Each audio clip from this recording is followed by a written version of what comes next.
কপালটা কিন্তু পুইরা গেছে রে যুবক। কারণ আমার আল্লাহ কি বলে জানো? আমার আল্লাহ জানাইয়া দেয়, যারা বলে তাদের রব আমি আল্লাহ। জোরে বলেন আমাদের রব কে? আরো জোরে কে? এ চন্দনী মহলের যুবক, এবার কানটা খুলে শুনো। ওই আল্লাহ এবার জানাইয়া দেয়, আমি আল্লাহকে আল্লাহ বলার পর এই কথার উপরে অবিচল থাকে, এই কথার উপরে ইস্তেকামত থাকে, আমি আল্লাহ এদেরকে কি পুরস্কার দেই জানো? আমি আল্লাহ জানাইয়া দিলাম, তাতানাজ্জালু আলাইহিমুল মালাইকাতু আল্লা তাখাফু ওয়া লা তাহজানু ওয়া আবশিরু বিল জান্নাতিল্লাতী কুনতুম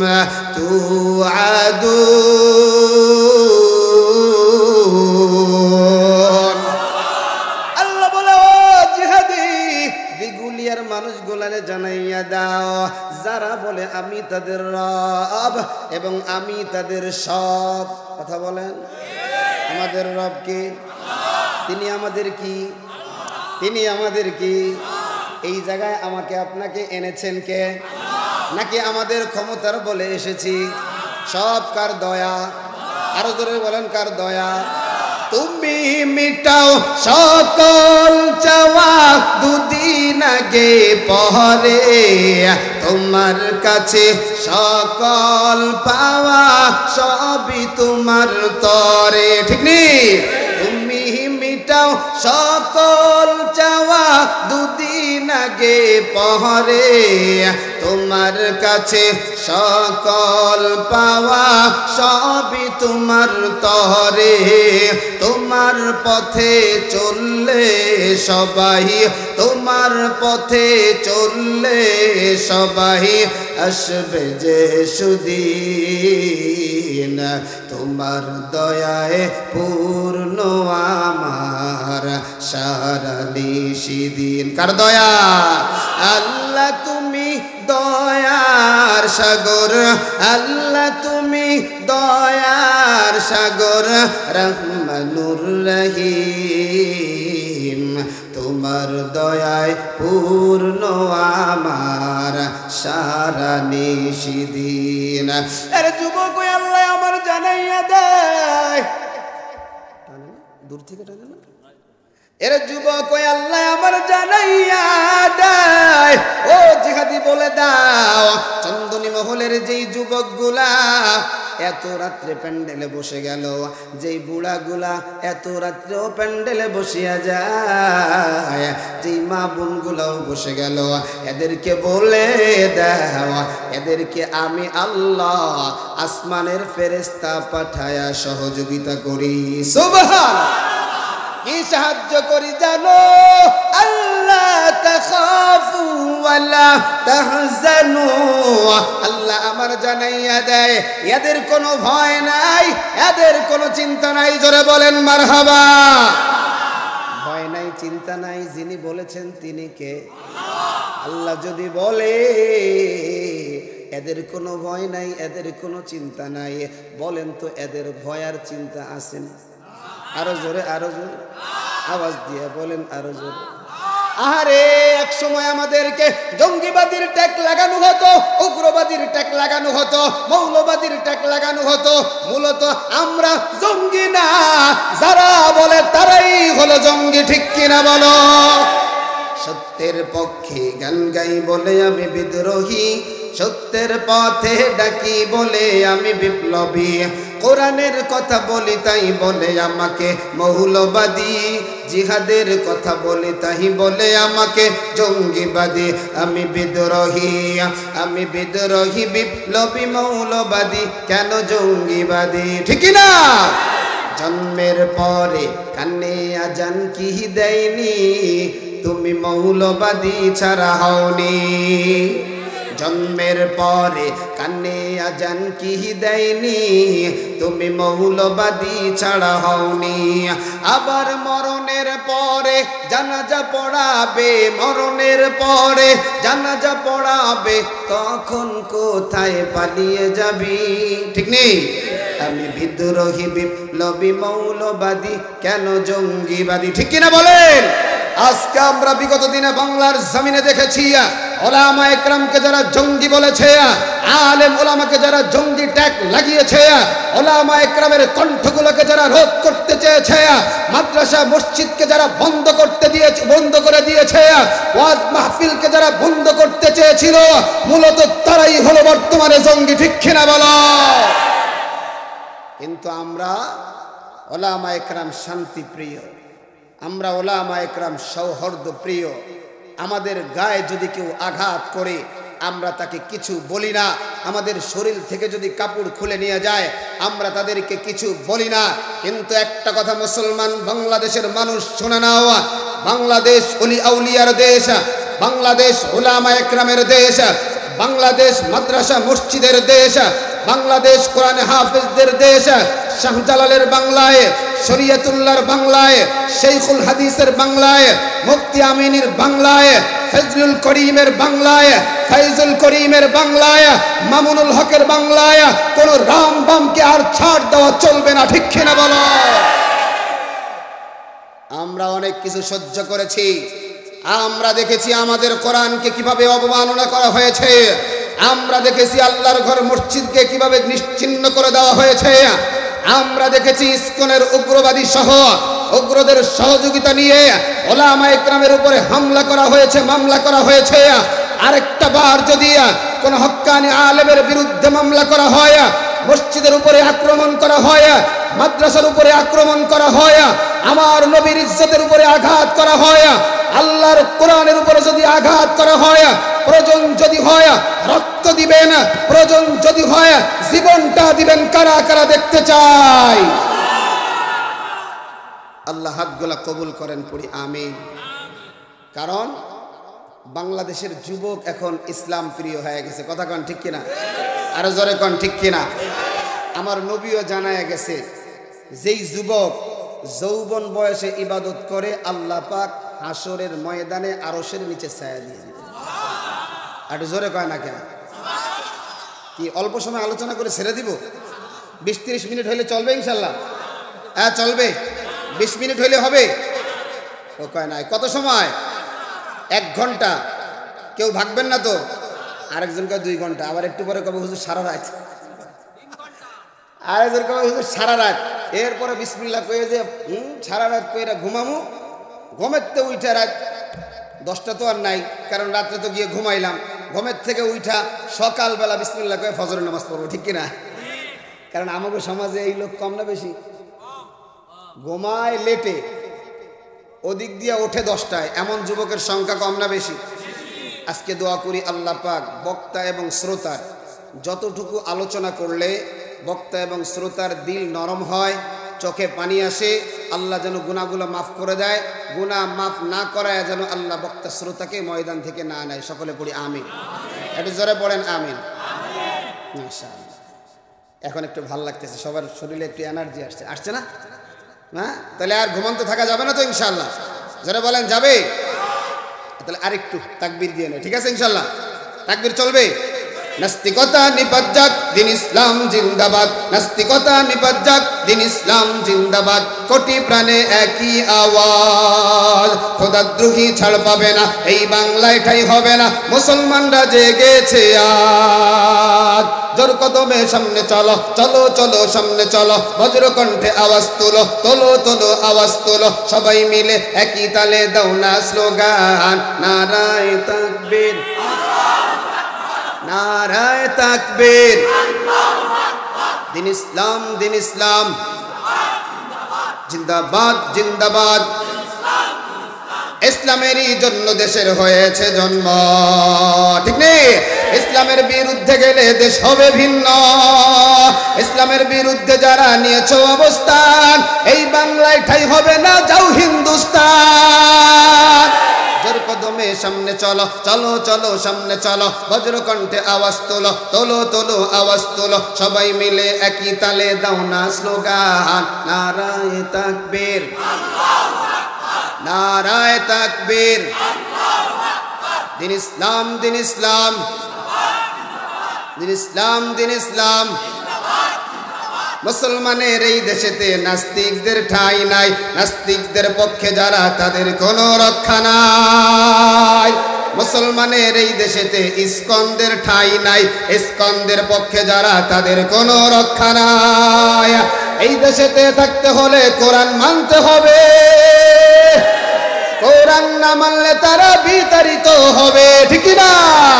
জোর কদমে সামনে চলো, চলো চলো সামনে চলো, বজ্রকণ্ঠে আওয়াজ তোলো, তোলো তোলো আওয়াজ তোলো, সবাই মিলে একই তালে দাও না স্লোগান, নারায়ে তাকবীর, নারায়ে তাকবীর, দিন ইসলাম, দিন ইসলাম, জিন্দাবাদ, জিন্দাবাদ।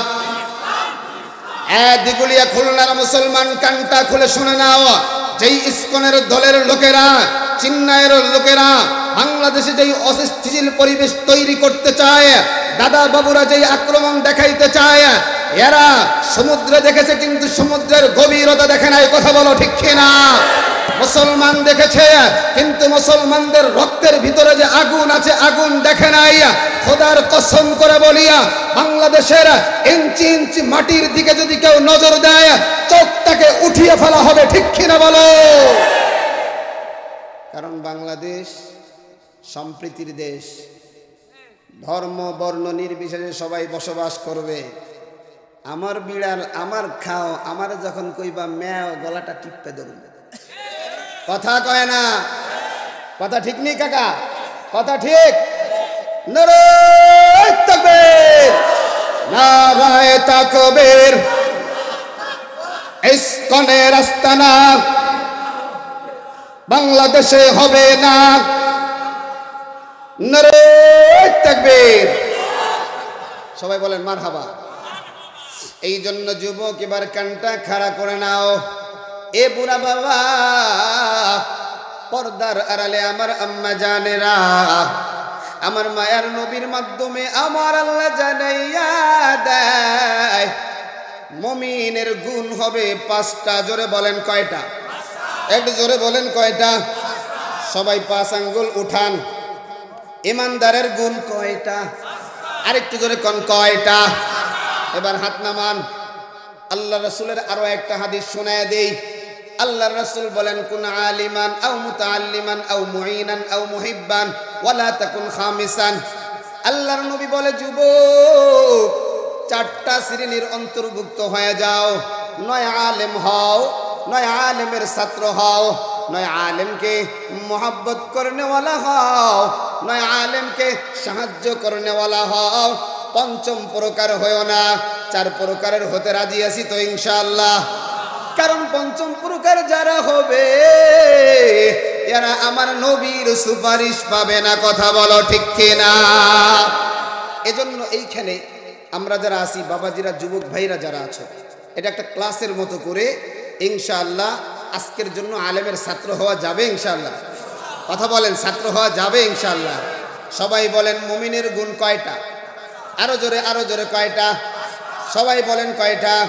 আমার আল্লাহ জানাইয়া দেয়, ইন্নামাল মুমিনুনা আল্লাযীনা ইযা যুকিরাল্লাহু ওয়াজিলাত কুলুবুহুম ওয়া ইযা তুলিয়াত আলাইহিম আয়াতুহু যাদাতুহুম ঈমানা। আমার আল্লাহ জানাইয়া দেয় ইমানদারের গুণ, মুমিনের গুণ। আমার আল্লাহ বলেন 1 নম্বর মুমিনের গুণ, ইন্নামাল মুমিনুনা আল্লাযীনা ইযা যুকিরাল্লাহ।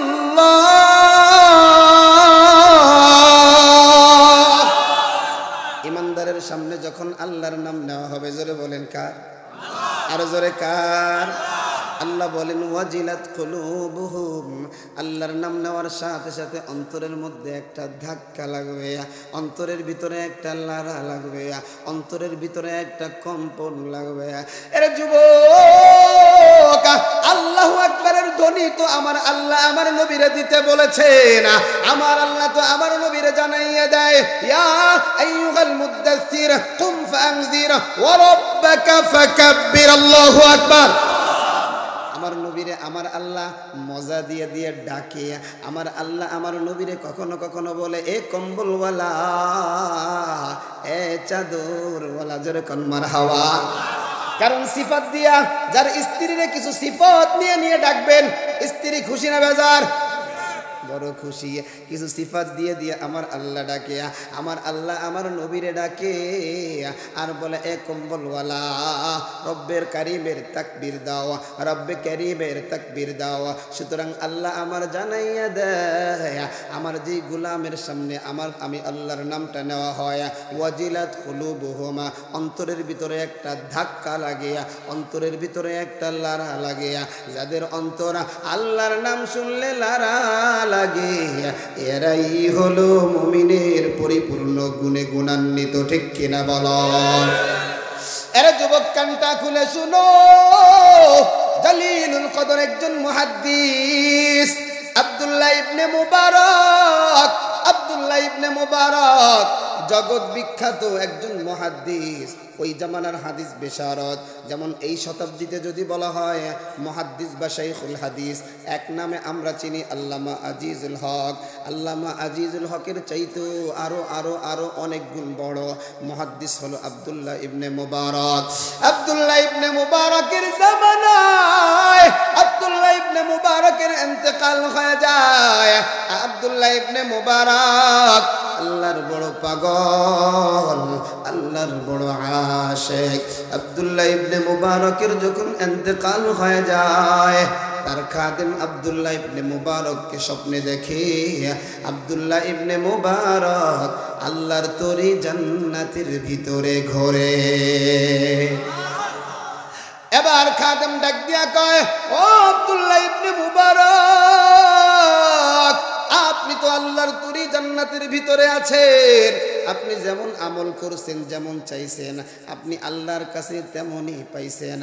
আব্দুল্লাহ ইবনে মুবারক বলে, ও খাদেম, কানটা খুলে শুনে নাও, আল্লাহ আমাকে যা দিয়েছে আমি আলহামদুলিল্লাহ, তবে একটা কথা শোনো, আল্লাহ আমারে যেই মানের জান্নাত দিছে, আমার বাড়ির সামনে যেই কামার,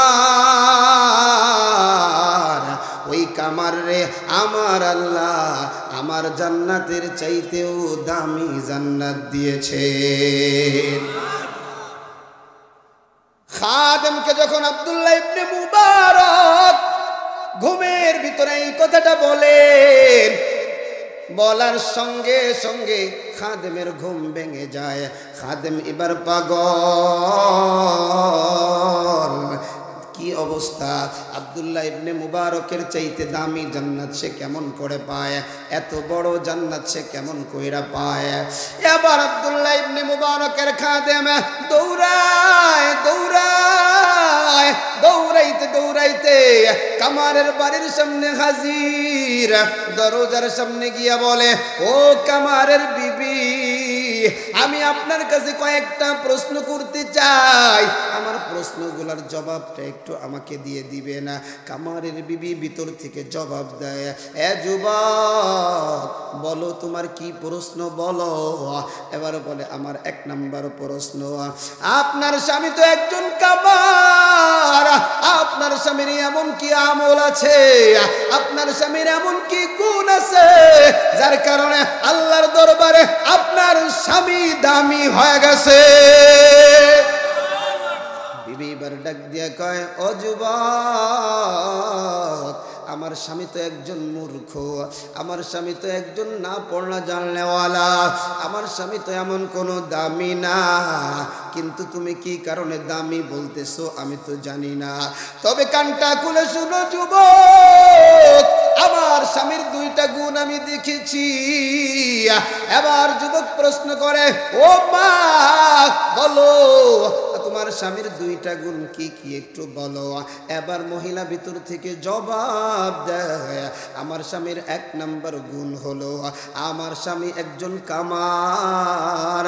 আমার স্বামী সারাদিন হাপড় চালাইয়া, আমার স্বামী লোহা লক্কর পিটায়া, দাও খুন্তা বানায়া যেই উপার্জনগুলো হয় এইটা দিয়ে আমাদের পুরা সংসার চালায়।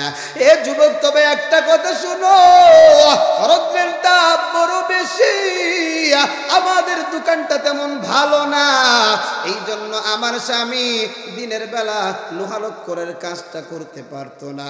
আমার স্বামী এশার নামাজটা পইরা আমার স্বামী দোকানে দাঁড়াইয়া দাঁড়াইয়া ওই হাফড় চালায়, আর একের পর এক লোহাটা গরম করিয়া করিয়া লোহার মধ্যে বিশাল একটা মুগুর দিয়া পিটায়া পিটায়া দাও খুন্তা কাচি বানায়। কিন্তু আমার স্বামী যেই দোকানে বসে কাজ করি, আমার স্বামীর সামনের যেই বাড়িটা, ওই বাড়িটা হলো আব্দুল্লাহ ইবনে মুবারকের। আব্দুল্লাহ ইবনে মুবারক বড় দামি মানুষ, বড় ধনী মানুষ। আব্দুল্লাহ ইবনে মুবারক বড় আলেম। আমার স্বামী রাত্র কাজ করে আর তাকাইয়া তাকাইয়া দেখে রাত্র যত গভীর হয়, আব্দুল্লাহ ইবনে মুবারক নিজের বিল্ডিং এর ছাদের উপরে এই যে তাহাজ্জুদ নামাজ শুরু করছে তো করছে, ফজরের আজান পর্যন্ত তাহাজ্জুদের নামাজ চালায়। আমার স্বামী আব্দুল্লাহ ইবনে মুবারকের এই নামাজগুলা দেখে আর দু চোখ দিয়া টপ টপ করে পানি বের করে আর আল্লাহর ডাক দিয়া বলে, মালিক, আমি একজন দরিদ্র মানুষ, আমি একজন কামার, আমারে তুমি কিয়ামতের ময়দানে কামার বলে ডাক দিও না। ওই যে তোমার আব্দুল্লাহ ইবনে মুবারক, সে তোমার বড় দামি মানুষ, সে তোমার নায়েবে নবী আলেম, তার আজকে টাকা আছে, তার কামাইয়ের প্রয়োজন হয় না, রাত ভরে ভরে আপনার ইবাদত করে। ও আল্লাহ, আমারও যদি সম্পদ থাকতো, আমি আব্দুল্লাহ ইবনে মুবারকের চাইতে আপনার বেশি গোলামি করতাম। এইটা হলো 1 নম্বর গুণ। এবার বলে, মা বলেন না আপনার স্বামীর 2 নম্বর গুণ কি? বলে, আমার স্বামীর 2 নম্বর গুণটা এবার কানটা খাড়া করে শোনো।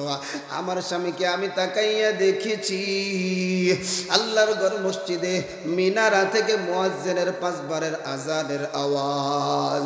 আমি আমার স্বামীর দিকে দেখতাম, স্বামী হাতুটা উঠাইছে একটা বাড়ি দিবে, কিন্তু মসজিদের মাইক থেকে আল্লাহু আকবার আল্লাহু আকবার এই ধ্বনিটা যখন আসছে, আমার স্বামীকে আমি দেখেছি সঙ্গে সঙ্গে হাতুড়িটা উঠাইছে, পিছনের দিকে হাতুড়িটা ফালাইয়া দিছে, আর মুহূর্তের মধ্যে আমার স্বামীর দিকে তাকাইয়া দেখি আমার স্বামীর চেহারাটা লাল হয়ে গেছে। কি যেন একটা পেরেশানি আমার স্বামীর, কি যেন একটা টেনশন। যত সময় পর্যন্ত স্বামী আমার নামাজ না পড়ে তত সময় তার চেহারাটা লাল হয়ে থাকে। এবার খাদেম ডাক দিয়া কয়, মা আমার আর বুঝতে বাকি নাই, আল্লাহ যে বলেছেন আমি আল্লাহর নাম শোনার সাথে সাথে অন্তরের ভিতরে একটা ধাক্কা লাগবে, আপনার স্বামীর মধ্যে সেই ধাক্কাটা ছিল, মানে মুমিনের 1 নম্বর গুণ আপনার স্বামীর ভিতরে আছে, যার কারণে আল্লাহ আপনার স্বামীর দামি একটা জান্নাতের মালিক বানায়া দিয়েছে। আরে চন্দন মহলের যুবক, এ দোকানওয়ালা ভাই, মসজিদের মিনারা থেকে আজানের আওয়াজ, আপনার দোকানের শাটারটা নামে না। ও কৃষক ভাই, মসজিদের মিনারা থেকে আওয়াজ, আপনার কৃষি কাজ বন্ধ হয় না। এ আমার পর্দার আড়ালের মা গো মা, মসজিদের মিনারা থেকে আজানের আওয়াজ, এখনো আপনার রান্না বান্না শেষ হয় না, তাহলে বোঝা গেল আপনার ভিতরে এখনো পরিপূর্ণ মুমিনের বৈশিষ্ট্য নাই। ঠিক কিনা বলেন? এই জন্য 1 নাম্বার গুণাবলী যুবক ঢুকাও, 1 নাম্বার গুণ দিলের ভিতরে ঢুকাও। আল্লাহর নাম নেওয়ার সাথে সাথে দিলের মধ্যে কম্পন হবে, আল্লাহর নাম নেওয়ার সাথে সাথে সব কিছু ফেলায়া কোন দিকে দৌড়াইতে হবে? একটু জোরে জোরে জোরে জোরে আরো জোরে বলেন। 1 নাম্বার মুমিনের গুণ, ইন্নামাল মুমিনুনা আল্লাযীনা ইযা যুকিরাল্লাহ ওয়াজিলাত কুলুবুহুম। 1 নাম্বার গুণ হলো আল্লাহর নাম যখন নিবে অন্তরের মধ্যে ধাক্কা লাগবে, কলবের মধ্যে একটা ধাক্কা লাগবে। এবার 2 নাম্বার গুণ আমার আল্লাহ জানাইয়া দেয়, ওয়া ইযা তুলিয়াত আলাইহিম আয়াতুহু যাদাতুহুম ঈমানা। আল্লাহ 2 নাম্বার গুণ বলতেছে, একটু কানটা খাড়া করে শুনেন এবং দেখেন গুণগুলা আমার মধ্যে আপনার মধ্যে আছে কিনা। আমার আল্লাহ জানাইয়া দেয়, ওয়া ইযা তুলিয়াত আলাইহিম আয়াতুহু যাদাতুহুম ঈমানা। এর নবীর উম্মতের দল, এর যুবক, এ আমার পর্দার আড়ালের আম্মা জানেরা, কানটা খুলে শুনিয়া নাও। আল্লাহ আমার জানাইয়া দেয় মুমিনের 2 নাম্বার গুণ, কোরআনের তেলাওয়াত যখন শুনবে আমার আল্লাহ শোনার মাধ্যমে ঈমান বাড়ায়া দিবে। জোরে বলেন ঠিক কিনা? মুমিনের 2 নাম্বার গুণ, কোরআন শুনলে কি হয়? ঈমান বেড়ে যায়। কি হয়? একটু জোরে বলেন কি হয়? যেমন মনে করেন মাহফিলে এখন আপনাদের যে হালত, অন্য সময় কিন্তু আপনাদের সেই হালত থাকে না। বলে কেন? বলে ওই যে কোরআন শুনতেছি, কোরআন শোনার কারণে শক্ত দিলটাকে নরম যিনি করে দেয় তিনি কে? আল্লাহ আমার জানাইয়া দেয়, কোরআন মুমিনরা যখন শুনবে, কোরআন শোনার দ্বারা মুমিনের ঈমান তাজা হবে, ঈমান বেড়ে যাবে। এই কোরআন শুধু মুমিনের ঈমান তাজা হয় না, বেঈমানরাও যখন কোরআন শোনে তাদের দিলটা যিনি নরম করে দেয় তিনি কে? আরো জোরে বলেন কে? আবু জাহেল সবচেয়ে বড় শয়তান। আবু জাহেল যখন দেখলো আমার মায়ের নবীর জবান থেকে কোরআন যেই শুনে সেই একটা পরশ পাথরের ঘষা লাইগা মুমিন হয়ে যায়। সুবহানাল্লাহ বলেন। আমার মায়ের নবীর জবান থেকে কোরআন তেলাওয়াত যেই শুনে সেই কালিমার দৌলত পাইয়া দামি হয়ে যায়। এবার আবু জাহেল চিন্তা করলো মুহাম্মদের মতো একটা কোরআন বানানোর দরকার, আমার নবীর মতো একটা কোরআন বানানোর জন্যে আবু জাহেল জামানার সবচাইতে বড় কবি লাবিবের কাছে চইলা যায়।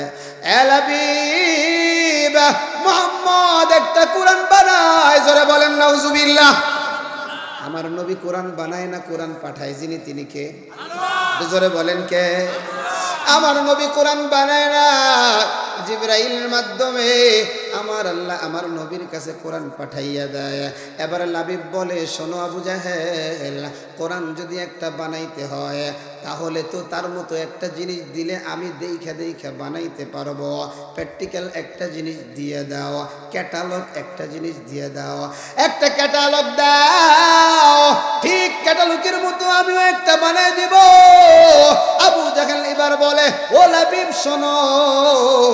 লাবিব বড় দামি একজন কবি ছিলেন, যার প্রশংসা আমার নবীও মাঝে মাঝে করেছেন।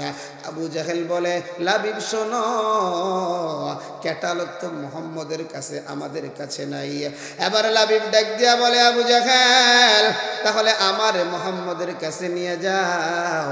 লাবিবকে যখন মুহাম্মদ নবীর কাছে নিয়ে যাওয়া হইল, এমন সময় মুহাম্মদকে ডাইকা বলে, লাবিব ডাক দিয়া বলে, এ মুহাম্মদ, আমি একটা কোরআন বানাইতে চাই, তবে কোরআনের জন্য একটা ক্যাটালগ দরকার, আমার একটা ক্যাটালগ বইলা দাও।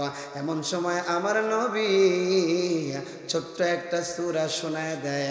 এ লাবিব কানটা খুলে শোনো, ইন্না আ'তাইনাকাল কাউসার ফাসাল্লি লিরাব্বিকা ওয়ানহার ইন্না শানিআকা হুয়াল আবতার।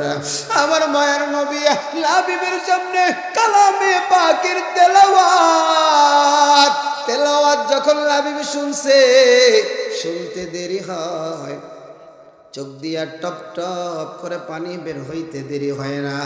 আবু জাহেল, উতবা, সাইবা সবাই লাবিবের দিকে তাকায় রইছে। তাকাইয়া দেখে লাবিব কাঁদে। আর কয়েক মিনিট পর এবার লাবিব ডাক দিয়া কয়, ও পয়গম্বর, একটু আমার হাতে হাতটা লাগায়া কালিমাটা পড়ায়া দেন, লা ইলাহা ইল্লাল্লাহু মুহাম্মাদুর রাসূলুল্লাহ সাল্লাল্লাহু আলাইহি। এরা যুবক মুমিনের 2 নাম্বার গুণ। মুমিন কোরআন শুনলে ঈমান তাজা হয়। এবার আসো, কোরআন শুনলে যাদের গাত্রদাহ শুরু হয়, আছে না নাই? এক শ্রেণীর মানুষ আছে না নাই, অ্যালার্জি শুরু হয়। এদের অনেকগুলা গুণ আল্লাহ কোরআনে বলছে। ওদিক দিয়ে গেলে রাত 3-4টা বাইজে যাবে, ওদিকে গেলে আবার ব্যাখ্যা শুরু হয়ে যাবে। এতটুকু বুঝে না কোরআনের একটা নুকতাকে যারা অস্বীকার করবে, এরাই হলো জামানার কাফের, ঠিক কিনা? তাহলে মুমিনের 2 নাম্বার গুণ, কোরআন শুনলে ঈমান বেড়ে যায়। কোরআন শুনলে এখনো যেই মুমিনেরা কোরআন শোনার পরেও রাস্তায় রাস্তায় ঘুরে, মনে রাখবেন এদের মধ্যে মুমিনের বৈশিষ্ট্য নাই। আর মুমিনের বৈশিষ্ট্য না থাকলে জান্নাতে যাওয়া, আরো জোরে কম যাবেন, আওয়াজ দিয়ে বলেন যাবেনি না। আরে যুবক, এবার কানটা খুলে শুনো। ইমানদারের 3 নাম্বার গুণ, ওয়া আলা রাব্বিহিম ইয়াতাওয়াক্কালুন।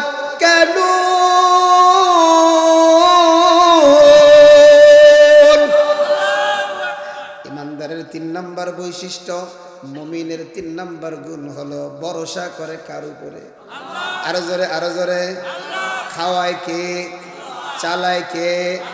রোগ শোক দেয় কে? দারিদ্রতাও দেয় কে? ছেলে মেয়ে দেয় কে? যার শুধু মেয়ে হয় তাকে শুধু মেয়ে দেয় কে? সব কিছু আমার আল্লাহর উপরে ভরসা করতে হবে। কারণ দুনিয়ার কোন মানুষের উপরে ভরসা করা যাবে না রে যুবক। কারণ দুনিয়ার মানুষ আল্লাহর হুকুম ছাড়া কিছুই করতে পারে। আরো জোরে বলেন, পারে? কিছু করতে পারে না। পকেট ভর্তি, 2 পকেট ভর্তি বিশাল টাকা। মনে করছেন ওই খুলনায় গিয়া ভালো একটা রেস্টুরেন্টে খাবেন, যাইতে যাইতে এই যে আপনাদের হাটবট ঘাটের ওইখানেই পিস্তল বাহিনী আছে, বুকের মধ্যে ধইরা যা আছে সব দিয়ে যা। এবার কয় যা আছে সব নিয়ে যাও, আমার জীবনটা ভিক্ষা দাও। কথা কন ঠিক কিনা? ভরসা হবে কার উপরে? মেয়ে দেয়, ছেলে দেয় কে? আবার অনেক সময় শুনি যে বাবাও নাকি কিছু দেয়। হ্যাঁ, ওরে বাবার মধ্যে হঠাৎ করে এক বাবার নজর আমার কাছে আসলো। এখন কয়, কৌজুর ওই বাবারে চেনেন? আমাকে হ্যাঁ, চেহারার দিক দিয়ে তো কেমন কেমন মনে হচ্ছে। কৌজুর আপনি কি চেনবেন? ওনার মধ্যে যা আছে আপনি জানেন? আমি তাকায় দেখি শরীরে যে পোশাক টোশাক যা থাকে কিছুই নাই। হ্যাঁ, যা আছে সব তো দেখাই দিচ্ছে। ও বলে বলি কথা কথা, মানুষের দেমাগ কত খারাপ হয়। একটা লোক ল্যাংটা, ও তো শয়তানের চাচাতো ভাই। কথা কন ঠিক কিনা? আবার কত সুন্দর গান, ল্যাংটা বাবার দরবারেতে কেউ ফেরে না খালি হাতে। আছে না নাই? আমি একজনকে কইছিলাম জন্মের তোর বউটারে ভিক্ষে দিয়েছিস, খালি হাতে আর আসবে না, ভরা হাতে আসবে। কথা কন ঠিক কিনা? এই যে দেখেন নাই, এই চিন্ময় কৃষ্ণ কি বলে প্রভু, ও হলো ওদের প্রভু। ওদের কি কথা কয় না, ওদের কি প্রভু। প্রভু, প্রভুর যত আকাম কুকাম আছে সব ভাইরাল। কথা কন ঠিক কিনা? এরকম প্রভু নামে, পীর নামে, ভণ্ড নামে আমাদের সমাজে এমন কিছু চাটুকার, ধোঁকাবাজ, বেঈমানদের দালাল আছে, যারা আমাদের মা বোনদের চরিত্র নিয়ে সিনেমিনি খেলে। ঠিক কিনা বলো? এদেরকে জুতা পিটা করে করে এলাকা ছাড়া করতে হবে। ঠিক কিনা বলো? হক্কানি পীরের দরবারে যেতে হবে। এই জন্য যুবক 3 নাম্বার ভরসা হবে। আরো জোরে, আরো জোরে। এ যুবক, এবার কানটা খাড়া করে শোনো। নমরুদ বিশাল আগুন জ্বালাইল। নমরুদ দীর্ঘদিন ধরে আগুন জ্বালায়। আগুনের মধ্যে ফালাইব ইব্রাহিম খলিলুল্লাহরে। ইব্রাহিম খলিলুল্লাহরে আগুনে ফালাবে। নমরুদের আগুনটা কি পাওয়ার! 40 গজের মধ্যে কেউ যাইতে পারে না। নমরুদ নমরুদ ইব্রাহিমকে কেমন করে আগুনের মধ্যে পালাই পড়ে যুবক, আগুনের কাছে তো যাইতে পারে না। কি করলো, একটা চরখা লাগাইলো, চরখার এক কোনায় আব্বাজান আদমকে রাখবে, আরেক সাইডে ঘুল্লি দিয়ে আব্বাজানকে আগুনের মধ্যে ফালাবে। কিন্তু আল্লাহর কি রহমত, সব জায়গায় বরকত, চরখা আর ঘোরে না, জোরে কোন মারহাবা। কারণ ইব্রাহিম যার উপরে ভরসা করেছেন তিনি, আরো জোরে আওয়াজ দিয়ে বলেন, আরে ইব্রাহিম নবী যখন চরখার উপরে বসা, এমন সময় জিবরাইল হাজির হয়ে বলে, ও ইব্রাহিম খলিলুল্লাহ, আপনার সামনেই তো আগুন জ্বলতেছে, একটু পরেই আপনার আগুনের মধ্যে নিক্ষেপ করা হবে। আপনি শুধু আমাকে একটাবার অর্ডার করেন, আমার একটু সাহায্য চান, আমি আমার একটা পাখার বাতাস দিয়ে আগুনটা নিভায়া দেই। এমন সময় খলিলুল্লাহ, ইব্রাহিম খলিলুল্লাহ ডাক দিয়া বলে, ও জিবরাইল, কানটা খুলে শুনো, তুমিও একটা মাখলুক, আমিও একটা মাখলুক, তোমারও যেই পাওয়ার আমার তো একই রকম পাওয়ার, তোমার সহযোগিতার আমার কোনো প্রয়োজন নাই, কারণ আমার সব করে দিবেন যিনি তিনি কে? আমরা যার উপরে ভরসা করি তিনি কে? এবার যে কোনো কারণে চরখাটা আর উঠে না, যে কোনো কারণে চরখাটা উঠে গেল, ঘটনা বেশি বিশ্লেষণ করলে আলোচনা মূল ঠিক থাকবে না। এবার দেখা গেল আমার মায়ের নবীরে আগুনের ভিতরে ফালায়, এমন সময় আমার আল্লাহর আওয়াজ, এই আগুন কানটা খুলে শুনো, এতদিন যা পাইছো সব জ্বালায় দিছো, আজকে আমি আল্লাহ তোমারে 144 জারি করে দিলাম।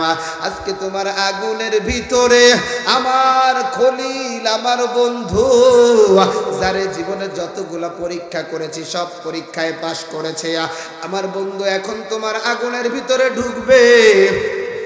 আমি আল্লাহর অর্ডার, আমি আল্লাহর হুকুম, কুলনা ইয়া নারু কুনি বারদাও ওয়া সালামান আলা ইব্রাহিম। আগুন অর্ডার কইরা বলে, আগুন আমার বন্ধুর জন্য শীতাতপ নিয়ন্ত্রিত ফুলের বাগান হয়ে যাও। ইব্রাহিম নবী সবাই তাকাইয়া দেখে নবী ইব্রাহিম আগুনের ভিতরে। নমরুদের এক চাচতো ভাইয়ের মেয়ে তাকায় দেখে ইব্রাহিম নবী আগুনের ভিতরে জান্নাতি ফল বসে বসে খায় আর মুস্কি মুস্কি হাসে। এই জন্যই তো পাগলেরা, এই জন্যই তো আল্লাহ ওয়ালারা, এই জন্যই তো আল্লাহর ওলিরা একটা কথা অনেক সময় আল্লাহর কাছে দোয়া করে আর বলে, আল্লাহ তুমি যদি জাহান্নামেও আমারে দাও, আমি যেন জাহান্নামে বইসা বইসা তোমারে দেখি। আল্লাহু আকবার। এর যুবক ইব্রাহিম আলাইহিস সালাতু ওয়াস সালাম ভরসা করেছে কার উপর? আরো জোরে আরো জোরে। আমার আল্লাহর আরেকজন নবী মুসা কালিমুল্লাহ। ফেরাউন যখন মুসা নবীরে দৌড়ায়, বনি ইসরাইল সহ মুসা নবী যাইতে যাইতে লোহিত সাগরের পাশে দাঁড়ায়। এমন সময় তার সাথীরা বনি ইসরাইল ডাইকা ডাইকা বলে, এ মুসা, এখন তো আমরা ফেরাউনের কাছে ধরা খেয়ে গেলাম, আমাদেরকে কে বাঁচাবে, কে বাঁচাবে? মুসা নবী বলেন, টেনশন করো না, বাঁচাবে কে? আরো জোরে বলেন, কে? এমন সময় বনি ইসরাইল ডাইকা ডাইকা কয়, মুসা রে, তুমি তো বলতেছো আল্লাহ বাঁচাবে, ওরা তো আমাদেরকে ধরে ধরে ধরে ধরে। আমার নবী জানাইয়া দেয়, টেনশন করিও না, আল্লাহ যেহেতু বাঁচাইতে চাইছে তোমাদের কোনো ভয় নাই। ফেরাউন মোটামুটি মুসা নবীর কাছাকাছি। এমন সময় আমার আল্লাহর আওয়াজ, ও মুসা, তোমার উম্মতেরা বড় পেরেশান হয়ে গেছে, তোমার হাতে যেই আসাটা আছে, তোমার হাতে যেই লাঠিটা আছে, লাঠিটা দিয়া পানির ভিতরে নিক্ষেপ করো। চন্দনী মহলের যুবক, আল্লাহর দেখো সমুদ্রে বাড়ি দিতে দেরি হয়, 12টা বড় বড় বিশ্ব রোড হইতে দেরি হয় না। সুতরাং ভরসা করব কার কাছে? অসুস্থ হইলে ভরসা করব কার উপর? ছেলে হয় না মেয়ে হয় না, ভরসা করব কার উপর? আরে ইব্রাহিম নবীর দীর্ঘদিন ছেলে হয় না। ইব্রাহিম নবীর বয়স প্রায় 99 চলে গেছে, 99তে চলে গেছে। ওরে যুবক, আল্লাহর উপরে ভরসা, আল্লাহর উপরে ভরসা। আল্লাহ ইসমাইল নবীকে ইব্রাহিমের ঘরে হাদিয়া দিয়েছে, সুবহানাল্লাহ। এই জন্য ভরসা হবে কার উপর? মুমিনের 1 নাম্বার গুণ, আল্লাহর নাম শুনলে অন্তরে কম্পন সৃষ্টি। মুমিনের 2 নাম্বার গুণ, কোরআন তেলাওয়াত শুনলে ঈমান বেড়ে যায়। আহারে শাইখে চরম নাই, আহারে পীরে চরম নাই। বয়ান যখন করে ডানে বামে যারা থাকে তারা শুধু চোখ দিয়ে কান্না করে।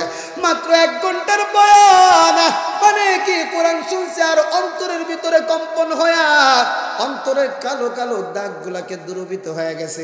এখন দিলটা বড় নরম হয়ে গেছে, চোখ দিয়ে পানি আসে। 3 নাম্বার ভরসা করতে হবে আল্লাহর উপরে। মুমিনের 4 নাম্বার গুণ আল্লাহ আমার জানাইয়া দেয়, আল্লাযীনা ইউকিমুনাস সালাতা ওয়া মিম্মা রাযাকনাহুম ইউনফিকুন।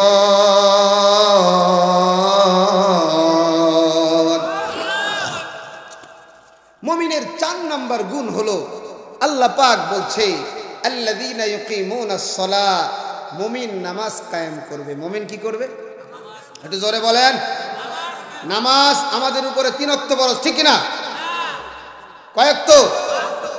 এক জায়গায় কইছি নামাজ তো 3 ওয়াক্ত ফরজ, চাচারা দেই সবাই হাত উঠে যাও, ঠিক আছে। এখন একজনে কইলাম, চাচা নামাজ যে 3 ওয়াক্ত ফরজ, ব্যাপারটাকে? কয় হুজুর আসলে আপনাকে কি কব, না কইও পারতেছি না। আসলে আমি প্রতিদিন বাজারে যাই 3:30টায়, তো 3:30টায় বাজারে যাওয়ার পরে আসর মাগরিব এশা, মানুষের সামনে তো বুড়া মানুষ নামাজ না পড়ে থাকতে পারি না, এই জন্য আমার লিগে 3 ওয়াক্ত। নাউজুবিল্লাহ, জোরে কন। এমন চাচারা আছে না নাই? ফজরে ওঠে না, জোরেও পড়ে না। এখন চিন্তা করছে, ওরে আল্লাহ আমি তো বুড়ো হয়ে গেছি, ছেলে মেয়ে বিয়ে দিছি, দাড়িও বড় লম্বা হয়ে গেছে, এখন যদি মসজিদে না ঢুকি তাহলে বুড়ো যুবকরাই কবে না, ও চাচা তুমি নামাজ পড়ো না তো আমি কি পড়বো? কথা কন, ঠিক কিনা? আবার এলাকার কিছু দাদা আছে, ওর নাতি নাতকুররে যত ধরনের শয়তানি সব দাদা শিখায়। কথা কন, ঠিক কিনা? এই জন্য আমি একটা স্লোগান দিছি, জানি না স্লোগানে মিলবে কিনা। স্লোগানটা হলো, যত নাতিরা বিড়ি খাওয়া শিখছে সব দাদার আশীর্বাদে শিখছে। এক জায়গায় কারগোজারে শুনছি, দাদা নাতিরে বিড়ি ধরাইতে দিছে, তো বিড়ি ধরাইয়ে মনে করেন চুলো তো অনেক দূরে, ধরায় দাদার কাছে নিয়ে গেছে, আগুন আর নাই। এখন দাদা টান দিয়ে দেয়, ধোঁয়ার বাইরে না। আয় নাতি কি আছো? কা দাদা বিড়ি ধরাও নাই? হ্যাঁ দাদা ধরাইছি। তো আগুন কর? আগুন তো আনতে আনতে নিভে গেছে। তুই 2-1টা টান টুন দিবি না তুই? কথা কন, আছে না নাই? আরে ভালো দাদাও তো আছে, যে নাতি বিড়ি খেলে একবারে থাবড়ায় দাঁত খাওয়া যাবে। কথা কন, ঠিক না? এমন দাদাও তো আছে, কিন্তু যেটা কইলাম আগে সেটাও তো আছে না নাই? আল্লাহ হেফাজত করেন, পড়ি আমিন। তো এরকম কিছু দাদারা আছে, ওনাকে ওই নামাজ কালাম লাগে না, কোনো মতে বছরে 2 ঈদে যাবে, ওই রমজান মাসে রোজাও রাখবে না, কিন্তু ওই দাদার লিগে ঈদগার মধ্যে সবার আগে যায় নামাজটা থাকা লাগবে। কথা কন, ঠিক কিনা?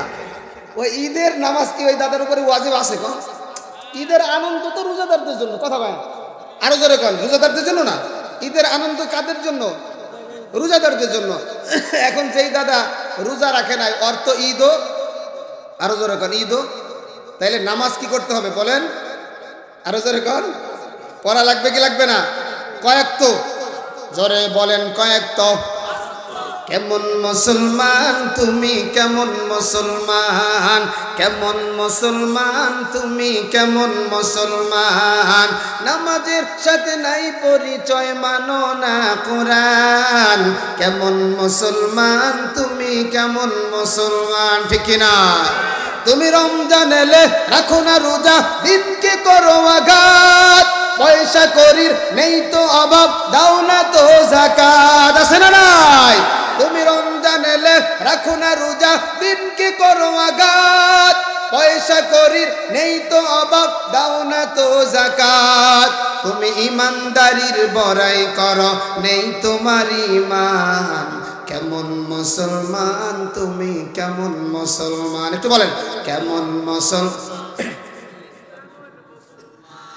কেমন মুসলমান তুমি, কেমন মুসলমান। তুমি সুদের টাকায় প্রাসাদ গড়ো, ঘুষ ছাড়ো না। দিন দুঃখী না খেয়ে মরে, খবর রাখো না, ঠিক না? তুমি সুদ খেয়ে অবিচার করো, সাজিয়া প্রধান। কেমন মুসলমান তুমি, কেমন মুসলমান, জোরে বলো ঠিক কিনা? এই জন্য যুবক, এ বুড়া বাবা, এ পর্দার আড়ালে আমার আম্মা জানেরা, কানটা খুলে শুনো রে আমার মা। এ যুবক, তোদের আমার হাতগুলা তোদের পায়ে লাগাই দিলাম, একটু দিলের কানটা লাগাইয়া বয়ান শোন। কারণ রাত যত গভীর হয়, আল্লাহ তত বান্দার কাছে চইলা আসে। আমি জানি না রে যুবক, আজকের এই মাহফিল কার জীবনের শেষ মাহফিল, আজকের এই মোনাজাত কার জীবনের শেষ মোনাজাত হয়ে যাবে। এ যুবক, আমার আল্লাহ বলছে 5 ওয়াক্ত নামাজ পড়বে যারা, আমি আল্লাহ এদেরকে 5টা পুরস্কার দিব। একটু জোরে বলেন সুবহানাল্লাহ। এর যুবক, 5 ওয়াক্ত নামাজ পড়লে 5টা পুরস্কার। দুনিয়ার জমিনে একটা পুরস্কার, রিজিকের অভাব থাকবে না, রিজিক নিয়ে কোনো টেনশন থাকবে না। সব কিছুর ফয়সালা যিনি করে দিবেন তিনি কে? আরো জোরে বলেন, আরো জোরে বলেন কে? এর যুবক, এই নামাজ তো অসুস্থ অবস্থায় নামাজ কিন্তু ফরজ। তোমার আমার যখন জ্বর 102 ডিগ্রি, তখনও কিন্তু নামাজ ফরজ। এ যুবক, আবার নবী যখন দুনিয়া থেকে বিদায় হয়ে যায়, আমার নবী তো বিদায় হওয়ার সময় 2টা স্লোগান। 1 নম্বর স্লোগান আমার মায়ের নবীর জবানে, আসসালাত আসসালাত। 2 নম্বর আমার মায়ের নবীর জবানে স্লোগান, ইয়া উম্মতি ইয়া উম্মতি। আমার মায়ের নবীর ইন্তেকালের আগে আমার মায়ের নবীর মাথা মুবারকে বড় ব্যথা, আমার মায়ের নবীর বুকের ভিতরে বড় ব্যথা। আমার মায়ের নবী জ্ঞান হারায় গেলেন, আমার মায়ের নবী অজ্ঞান হয়ে গেলেন। ওদিক দিয়া বেলাল আসরের আজানের আওয়াজ,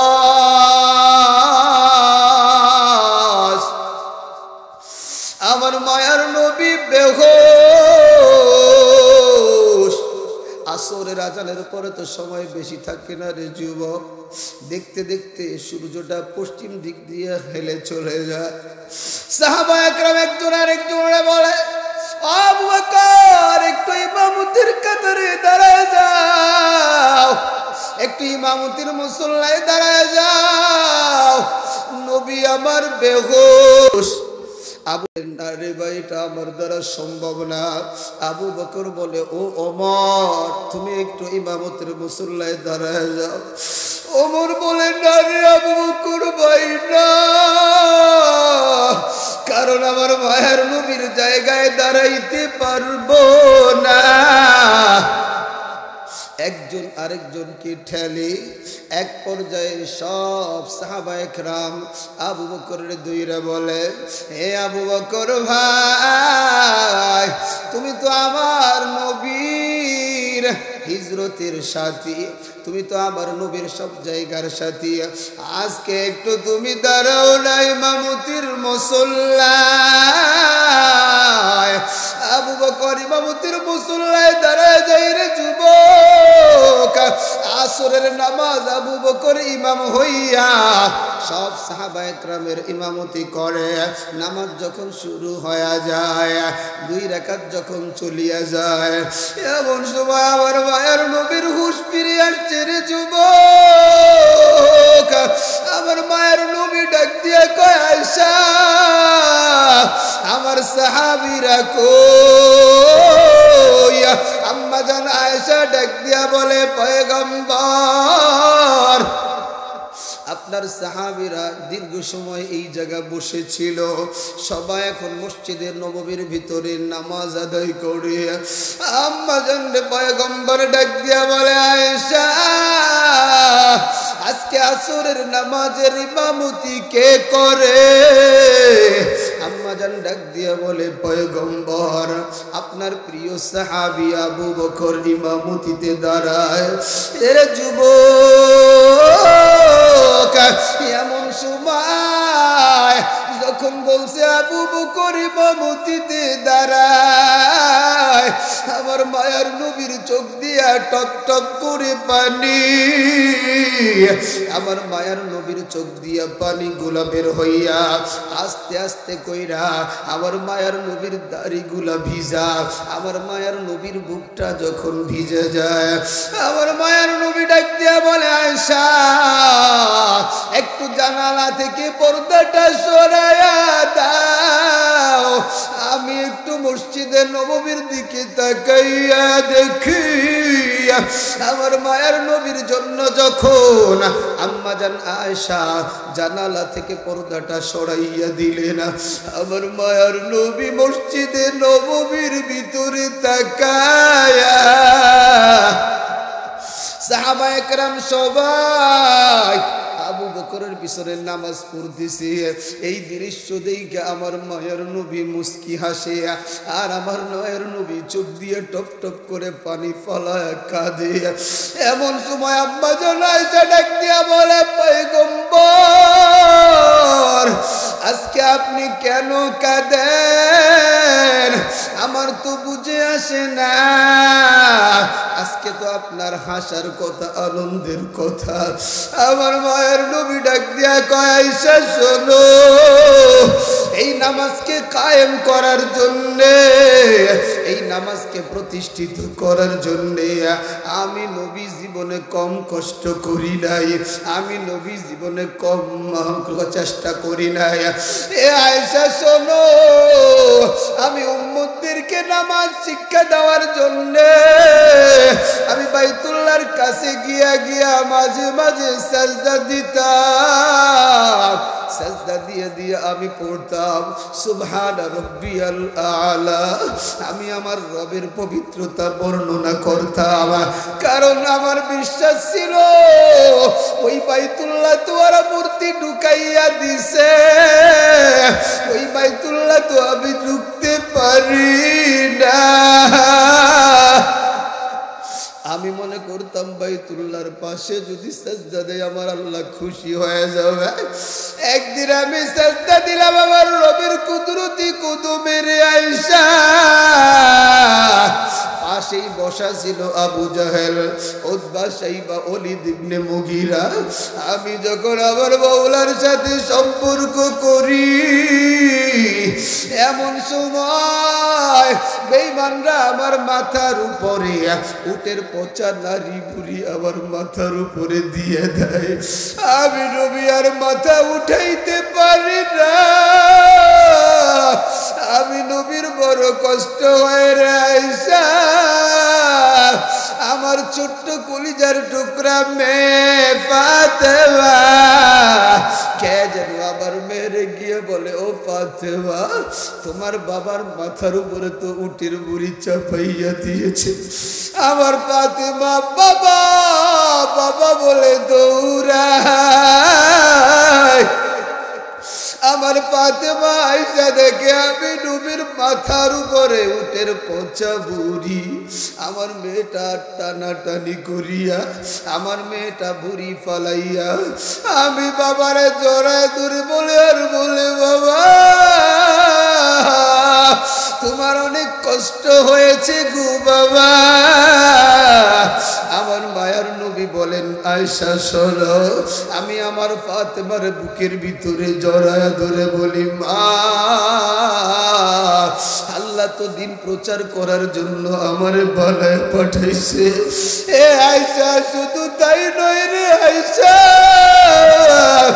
আমি যখন দেখলাম মক্কা নগরীর মানুষগুলা কালিমা পড়ে না, মক্কা নগরীর মানুষগুলা আল্লাহ বলা হয় না, মক্কা নগরীর মানুষগুলা ইসলাম গ্রহণ করে না, আমি তখন চিন্তা করলাম যদি তায়েফের জমিনে চলিয়া যায় ওই তায়েফের মানুষগুলা মনে হয় কালিমা পড়বে। এ যুবক, তায়েফের ময়দানটা মক্কা নগরী থেকে ৬,০০০ ফিট উঁচা। আরে ওই জায়গায় গিয়ে কোনো মুসলমানের স্থির থাকতে পারে না। আম্মা জানের কাছে আবার নবী বলেন, আয়েশা শোনো, আমি তায়েফে গিয়া ওই তায়েফবাসীর শিক্ষিত লোকগুলারে ডাক দিলাম, ডাক দিয়া সবাইকে একত্রিত করলাম, এদেরকে ডাইকা ডাইকা বলি, এ তায়েফবাসী শোনো, আমি আল্লাহর পক্ষ থেকে প্রেরিত রাসূল। তোমরা যেই মূর্তির পূজা করো এই পূজা যদি এমন করে করতে থাকো মরতে দেরি হবে, জাহান্নামের আগুন তোমাদের শরীরে লাগতে দেরি হবে না। এ তায়েফবাসী শুনিয়া নাও, আমি মুহাম্মাদুর রাসূলুল্লাহ, একটু কালিমাটা পড়িয়া নাও, কালিমা পড়িয়া যদি তুমি মরিয়া যাও আল্লাহ তোমার কবরটা জান্নাতের বাগান বানায়া দিবে। ওই তায়েফের শিক্ষিত লোকেরা এলাকার ছোট্ট ছোট্ট কিছু বাচ্চাদেরকে বইলা দিল এই লোকটা বড় পাগল। আয়েশা শোনো, আমার যখন পাগল বইলা চালাইয়া দেয় ওই ছোট্ট ছোট্ট বাবুগুলা সন্তানগুলা এক একটা পাথর নিয়া নিয়া আমি নবীর চেহারার ভিতরে মারে।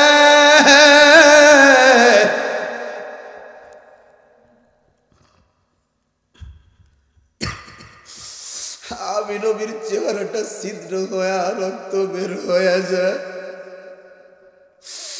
আমি নবীর কপালে পাথরের আঘাত,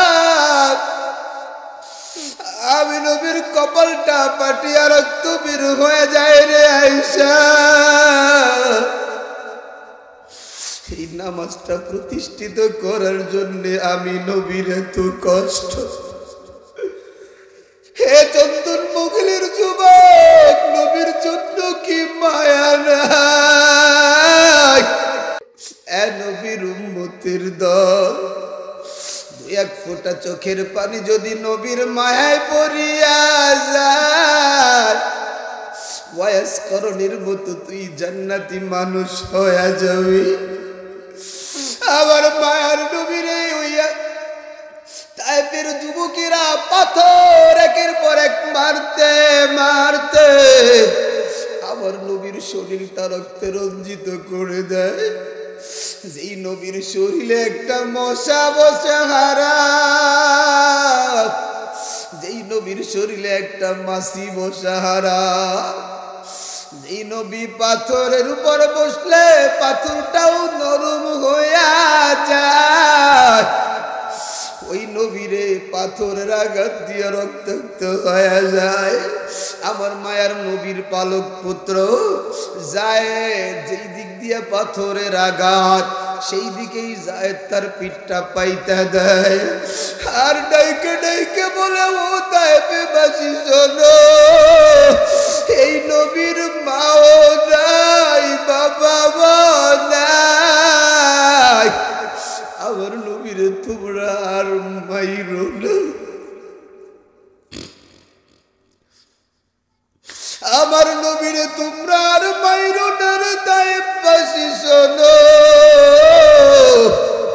এক পর্যায়ে নবীর মাথা থেকে রক্তগুলা আস্তে আস্তে জমিনের দিকে বেয়ে বেয়ে যাবে। আমার মায়ার নবী নিজের জামাটা খুলিয়া যায়েদ রে দিয়া বলে, যায়েদ তাড়াতাড়ি জামাটা দিয়া রক্তটা ঠাইসে ধর, কারণ এক ফোঁটা রক্ত যদি জমিনে পড়িয়া যায় জমিন সাথে সাথে এদেরকে গ্রাস করে খেয়ে ফেলবে। আম্মা জান আয়েশার বিশ্ব নবী ডাক দিয়ে বলে, ও আয়েশা শোনো, ওই সময় আমি একবার নয় দুইবার নয়, আমি এক এক করে 3টা বার বেহুশ হয়ে গিয়েছিলাম। আমার মায়ার নবী বেহুশ হইয়া হযরত আব্বাস রাদিয়াল্লাহু তাআলা আনহুর যেই বাগানে গিয়েছিল, আজ ওই বাগানটা পড়ারে যুবক, ওই বাগানের মধ্যে কিছু গাছপালা হয়ে আছে। হাজী সাহেবরা মসজিদে আব্বাসে 2 রাকাত নামাজ পড়ে, আমি যখন ওই জায়গায় তাকাইলাম রে যুবক, আমার দিলে কেমন যেন সারা খায়। আমার মায়ের নবী বলে, আমার উম্মতেরা শোন, এই জায়গায় আমি দিনের জন্য রক্ত ঝরাইছিলাম, আমার নামাজ তোরা ছাড়িস না, আমি নামাজ কায়েম করার জন্যই কষ্ট করেছিলাম। এর চন্দনী মহলের যুবক, ওই নবীর জন্য কি মায়া যায়? ওই নবীর মদিনায় কি যাইতে মনে চায় না? চায়, মদিনায় যাইতে মনে চায়, সবার মনে চায়। মদিনা যাইতে পারলাম না, মদিনা দেখতে পারলাম না, মদিনা যাইতে পারলাম না। আমি অসহায় তাই এত দূরে রই, আমি অসহায় তাই এত দূরে রই, শুধু সালাম জানাই, মদিনা যাইতে পারলাম না, মদিনা দেখতে পারলাম না। মদিনা নাম কত সুন্দর,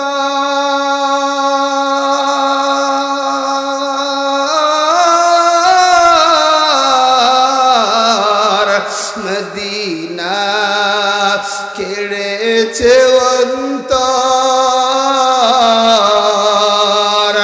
মদিনা নাম কত সুন্দর,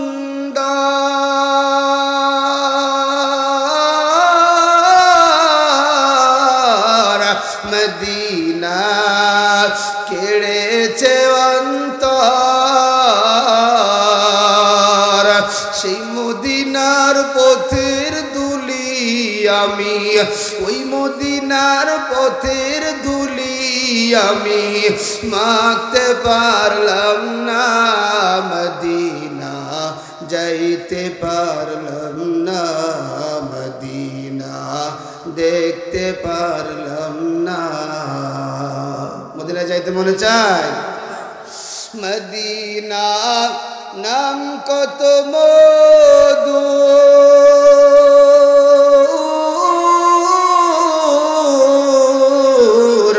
মদিনা আর যে কত দূর, মদিনা নাম কত মধু,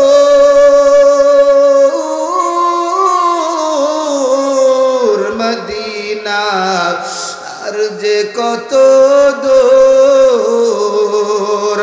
পাখির ন্যায় ডানা থাকলে উড়ে যেতাম মদিনা, মদিনা যাইতে পারলাম না, মদিনা দেখতে পারলাম না, মদিনা যাইতে পারলাম না। দিঘুলিয়া এলাকার উবাল খাওয়া,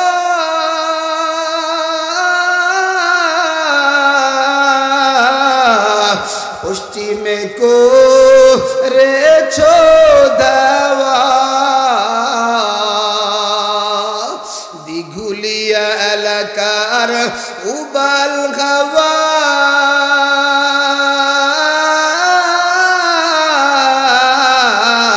পশ্চিমে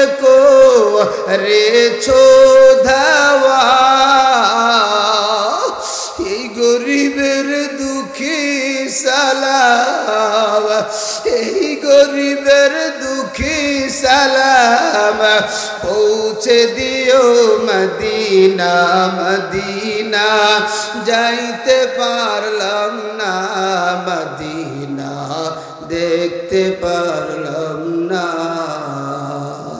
চেহারার মধ্যে তাকাইয়া দেখো কালো কালো দাগ। আজকে আমি বড় আনন্দ, আজকে আমি বড় খুশি, আজকে আমার উম্মতের একটা জামাত তৈরি হয়ে গেছে। এ চন্দনী মহলের যুবক, ওই নামাজ সারিও না রে যুবক, ওই নামাজ ত্যাগ করিও না রে বুড়া বাবা, কারণ কিয়ামতের ময়দানে সর্বপ্রথম কিন্তু এই নামাজের হিসাব হবে। আর কিয়ামতের ময়দানে যদি তোরা খাইয়া যাও রে যুবক, হিসাব যদি না দিতে পারো, হিসাব যদি তুমি দিতে পারো, আমল নামাটা আল্লাহ ডান হাতে দিবেন। হিসাবটা যদি তুমি না দিতে পারো, আমল নামাটা বাম হাতে আল্লাহ দিবে। আবার স্বাভাবিকভাবে বাম হাতে আমল নামা দিবে তা নয়, এই হাতটারে বুকের ভিতরে ঢুকায়া পিছনের দিক দিয়া টান দিয়া বাইর করিয়া হাতের মধ্যে আমল নামা দিয়া আল্লাহ বলবে, ইকরা কিতাবাকা কাফা বিনাফসিকা আল-ইয়াওম আলাইকা হাসিবা। এই কারণেই তো কবরের ভয়, এই কারণেই তো হাসরের ভয়, এই কারণেই তো জাহান্নামের ভয়। মরহুম ফজলুল করিম কাঁদতে কাঁদতে কাঁদতে কাঁদতে 24 ঘন্টায় তিনি কাঁদতেন। কবরের পাশে একটা চৌকিতে বৈশা বৈশা ওই কবরের দিকে তাকাইয়া তাকাইয়া আল্লাহর গোলাম কাঁদতেন। ডাক্তারের কাছে যাওয়া হয়, চোখ দিয়া অনবরত পানি পড়ে। ডাক্তার এবার ডাক দিয়া বলে, হুজুর আপনার চোখের নালীগুলা দুর্বল হয়ে গেছে, আপনার চোখের নালীগুলা শুকিয়ে গেছে, আপনি যদি চোখটাকে ভালো রাখতে চান তাহলে আপনার কান্না বন্ধ করে দিতে হবে। আল্লাহর ওলি মরহুম ফজলুল করিম ডাকিয়া ডাকিয়া বলে, ও ডাক্তার শোনো শোনো শোনো, আমার এই চোখের দরকার নাই, কারণ আমার আল্লাহর ভয়। সাহাবা একরামরা পর্যন্ত কাঁদে। আমার মায়ের নবীর সাহাবী হযরতে আবু বকর, হযরতে ওমর কান্না করতে করতে চোখের নিচে কালো হয়ে গেছে। সাথীরা ডাক দিয়া বলে, ওমর আপনি তো আমিরুল মুমিনিন, আপনি তো খলিফাতুল মুসলিমিন, আপনার চোখের নিচে কালো কালো দাগ হয়ে গেছে, একটু চলেন ডাক্তারের কাছে যাই, একটা মলম দিলে ছেড়ে যাবে। আমিরুল মুমিনিন ডাক দিয়া বলেন, সাথীরা শোনো, আমি যদি ডাক্তারের কাছে যাইয়া মলমটা লাগাই, আমার এই ভিজা জায়গাটা হয়তোবা শুকনা হয়ে যাবে, কালো জায়গাটা হয়তোবা সুন্দর হয়ে যাবে, কিন্তু আমি ওমরের ভয়, আল্লাহর কবরের ভয়, হাসরের ময়দানের ভয়, ওই জাহান্নামের ভয়, আল্লাহ যদি কিয়ামতের ময়দানে আমি ওমরের ডাকিয়া ডাকিয়া বলে, ওমর দুনিয়ার জমিনে আমি রাজত্ব দিয়েছিলাম, রাজত্ব পাইয়া মাস্তানি কম করো নাই, আজকে আমি আল্লাহর দরবারে কি নিয়ে আইছো? ও সাথীরা, আমি আল্লাহরে কি দেখাব? আমি আমার এই কান্নার পানির দাগগুলো দেখা বলবো, আল্লাহ আমি ওমরের কোনো আমল নাই এইটা ছাড়া। এ যুবক, এই জন্য চরমনায়ের মরহুম ফজলুল করিম জাহান্নামের বয়ান করে আর কান্না করে। ফজলুল করিম এবার ডাক্তাররে ডাকিয়া ডাকিয়া বলে, ও ডাক্তার ভাই শোনো, তোমার এই ঔষধের দরকার নাই, তোমার এই ট্রিটমেন্টের দরকার নাই। আমার মওলার ভয়ে পাথর পর্যন্ত পাহাড় থেকে থরথর করে জমিনে নামে আর কাঁদে। আমি ফজলুল করিম কান্না ছাড়া থাকতে পারবো না। যদি আমার চোখ চইলা যায় চলিয়া যাক, কারণ আমার ওই জাহান্নামের বড় ভয়। আমার নবীও তো তাই জানাইয়া দেয়। আমার নবীও তো বলেন হুররিবাতিন নার আলা মান বাকাত মিন খশিয়াতিল্লাহ। ওই জাহান্নামের ভয় যদি কোনো গোলামের চোখে পানি আসে রে যুবক, তোর এই দেহটা জাহান্নামের আগুনে জ্বলবে না। এই বাম হাতে যখন আমলনামাটা দেওয়া হবে, আল্লাহ বলবে বেঈমান নেমক হারাম সুদখোর জিনাকার, এবার তুই তোর আমলনামাটা পড়। বেঈমান গুলা ডাইকে ডাইকে বলবে আল্লাহ আমার আমলনামা পিছে, আমার চেহারাটা তো সামনে, কেমন করে আমি পড়ব? মুহূর্তের মধ্যে আল্লাহ বেঈমান বেনামাজি সুদখোর জিনাকারের ঘাটটা ঘুরে দিবে। বেঈমান গুলা তাকাতে মেরে যুবক,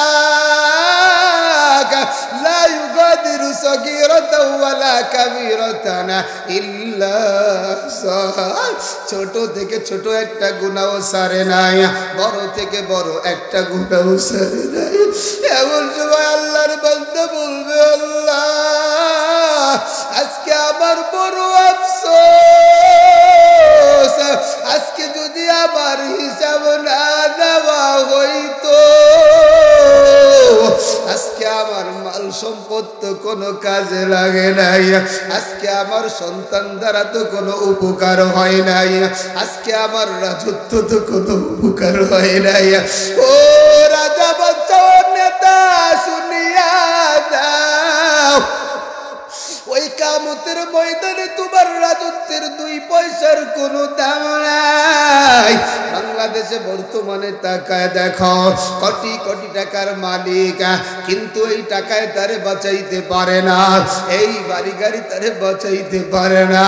এই দুনিয়ার জমিনে যদি এই রাজত্ব তোমার আমারে নাজাত দিতে না পারে, কেমন করিয়া ওই হাসরের ময়দানে দিবে?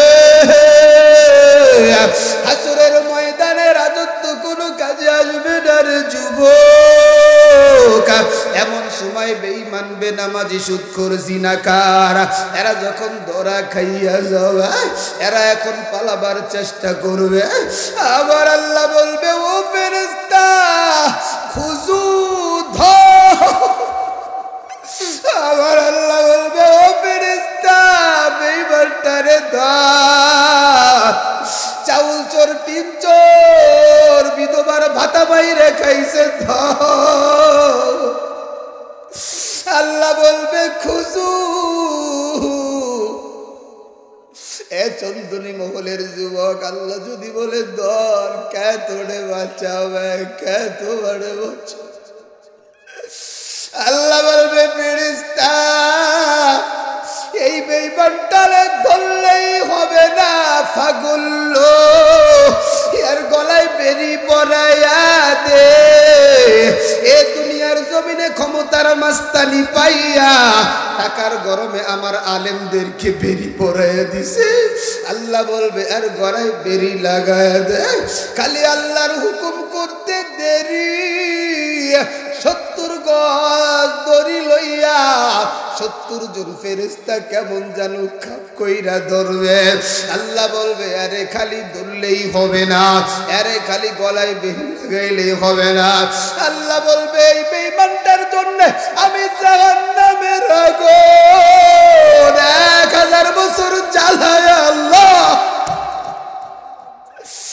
আল্লাহ আল্লাহ বলে ফেরেশতা জাহান্নামের আগুন জ্বালা জ্বালা জ্বালা। ওই জাহান্নামের আগুন জ্বালায়া জ্বালায়া 1000 বছর জ্বালায়া পরে আল্লাহ আগুন তো লাল হয়ে গেছে। আল্লাহ বলে ফেরেশতা বেঈমান বেনামাজি সুদখোর জিনাকার বেপরদাওয়ালা মা বাবার অবাধ্য সন্তান এই আগুনে জ্বললে কিছু হবে না, আগুন আরো জ্বালা, আবার আগুন 1000 বছর জ্বালায়া জ্বালায়া আগুনরে সাদা বানায় ফেলছে। ফেরেশতারা বলে আল্লাহ আগুন তো সাদা হয়ে গেছে দেখে। আবার আল্লাহ বলে ও ফেরেশতা এই আগুনেও জাহান্নামে জ্বালাইলেও এদের সাজা হবে না, আরো জ্বালাও আরো জ্বালাও। আবার জ্বালাইতে জ্বালাইতে 1000 বছর জ্বালায়া আগুন রে কালা বানায় ফেলছে। আল্লাহ বলে ফেরেশতা এখন আমার বেঈমান বেনামাজিরা জ্বললে এখানে কিছু মজা পাবে। আল্লাহ এক জায়গায় বলেন যুক ইন্নাকা আনতাল আজিজুল কারীম। আল্লাহ বলে ও জাহান্নামীরা শাস্তি আস্বাদন করো। আল্লাহ বলবে খুযুহু ফাগুল্লু সুম্মাল জাহিমা সাল্লু। আল্লাহ বলবে বেঈমানটারে টানিয়ে টানিয়ে জাহান্নামে ফেলা। এ যুবক ওই জাহান্নামটা কত বড় জানাও। জাহান্নামের গোড়া থেকে মাথা থেকে নিয়া গোড়া পর্যন্ত 70,000 বছরের রাস্তা। জাহান্নামীদেরকে যখন জাহান্নামে ফেলাইয়া দেওয়া হবে ওই জাহান্নামীরা জাহান্নামে জ্বলতে জ্বলতে জ্বলতে জ্বলতে এক পর্যায়ে জাহান্নামীদের বড় ক্ষুধা, জাহান্নামীদের বড় পিপাসা। জাহান্নামীরা আল্লাহর ডাকবে আর বলবে আল্লাহ একটু খাবার দাও। আমার আল্লাহর জাহান্নামীরা 1000 বছর ডাকার পর 1000 বছর পরে বলবে বল মুখ আরম্ভ। হে যুবক ওই শাস্তি কি সহ্য করতে পারবি? আল্লাহ 1000 বছর বলবে ও বেঈমান বল আল্লাহ বড় ক্ষুধা লেগে গেছে আর সহ্য করতে পারি না। আল্লাহ বড় পানির পিপাসা লাগছে আর সহ্য করতে পারি না। আমার আল্লাহ জাহান্নামীদের ফেরেশতাদেরকে বলবে ও ফেরেশতা এই নিমক হারাম বেঈমান জালেমের জন্য কোনো খাবার আসেনি দেখো। ফেরেশতারা বলবে আল্লাহ এদের তো জাহান্নামে কোনো খাবার নাই, একটা খাবারই আছে সেইটা হলো কাঁটাযুক্ত ফল।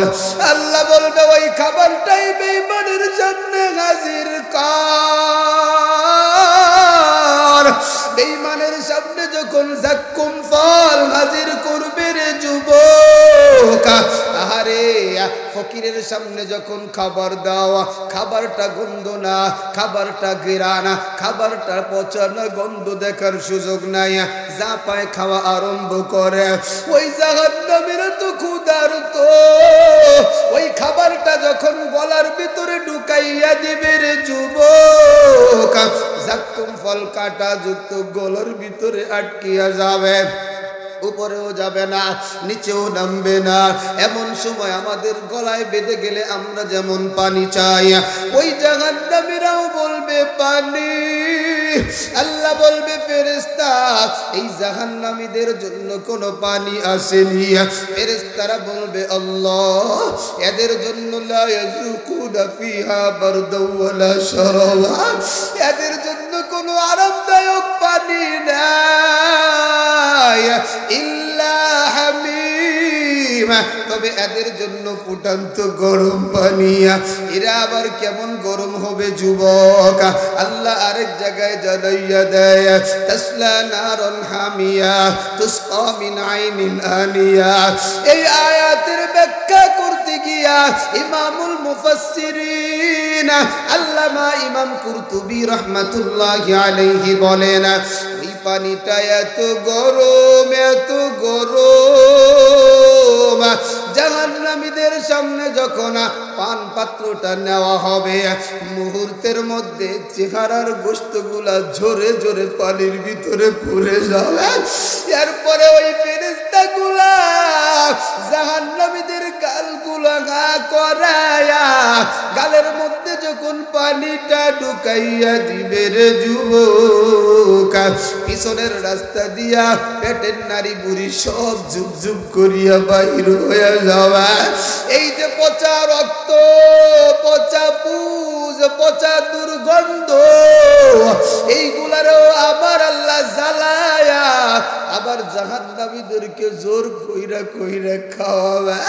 এ যুবক, ওই জাহান্নামে কারা কারা যাইতে চাও না? হাত দুটো আল্লাহর দেখা দাও, আর একটু হাতটা উঠা দাও না রে যুবক। আয় আল্লাহ, তুমি দেখো তোমার বান্দা বান্দির চোখে পানি। হায় আল্লাহ, জাহান্নামের ভয় পাগলগুলা কেমনে কান্দে। সব হাতগুলা কবুল করে নিয়া সকলকে জান্নাতের মালিক বানায় দাও, করি আমিন। এ যুবক, ইমানদারের 4 নম্বর গুণ নামাজ ছাড়া যাবে না। ইমানদারের 5 নম্বর গুণ আল্লাহর রাস্তায় খরচ করা লাগবে। 1 নম্বর জান খরচ, মাল খরচ করতে হবে। 2 নম্বর জান খরচ করতে হবে। আজকে তাকাইয়া দেখো, একমাত্র ইবাদত মনে করে সারা বাংলাদেশে ইসলামী আন্দোলনের আমিরুল মুজাহিদিন পীর সাহেব চরমোনাই, নায়েবে আমিরুল মুজাহিদিন শায়েখে চরমোনাই আল্লাহর দিন আল্লাহর জমিনে বাস্তবায়ন করার জন্য আজকে রাস্তায় রাস্তায় পাগলের মতো ঘোরে। এই 2 জন রাহবার আমরা পাইছি, এদের সাথে আমরাও একটু সময় দিয়া আল্লাহর রাস্তায় দিন কায়েম করার জন্য কারা কারা তৈয়ার? হাত দুটো দেখায় দাও। নারে তাকবীর।